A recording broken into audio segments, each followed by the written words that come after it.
back to Speedbird676. I hope everyone's doing well on the ground and also in the air. Now, I know that the past few videos have been about MOMs, which essentially stands for middle-of-the-market aircrafts, such as the likes of the Boeing 757, Boeing 767, and the A321 series. Well, today we're going to continue that trend since Airbus just announced the world's longest range narrow-body plane of all time, which is essentially the Airbus A321XLR. The record was previously held by the Boeing 757-200W, which has a maximum range of 4,500 nautical miles. The maximum range will be 4,700 nautical miles, which can essentially take you from New York to Rome. This announcement came at the Paris Air Show, which is actually ongoing right now, as we speak.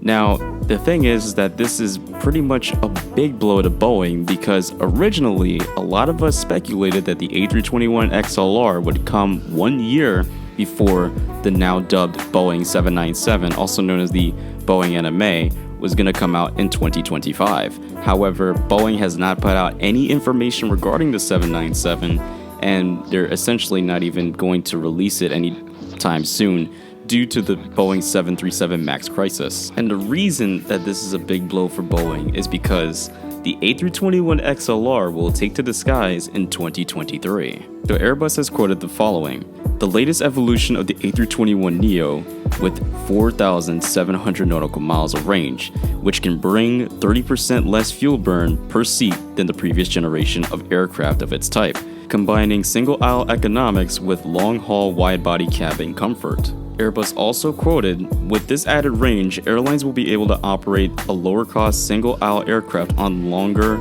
and less heavy traveled routes, many of which can now be served by large and less efficient wide-body aircraft. This will enable various carriers to open new worldwide routes, such as India to Europe or China to Australia, as well as further extending the family's non-stop reach on direct transatlantic routes between continental Europe and the Americas. For passengers, the A321XLR's new airspace cabin will provide the best experience while offering seats in all classes with the same high comfort as you would get on a long-haul wide-body aircraft." So let's talk about some of the specs of the A321XLR. Now, as I stated before, the range of the XLR is supposed to be 4,700 nautical miles, or essentially 8,700 kilometers. It will carry its traditional setup of 180 to 220 passengers in a two-class setup. And as always with every other Neo product, it will also have the Airbus airspace cabin interior. The maximum takeoff weight has been increased to 101 metric tons. And now you might be wondering, how is it going to get the range of 4,700 nautical miles? Well, it's going to come from a rear center fuel tank. And it even has an option for an additional center fuel tank. So my closing thoughts on the A321XLR, it's a promising program. However, I feel as though that Airbus could have created something a little bit different. It didn't have to be the A321XLR, or it didn't have to be the A321 in general.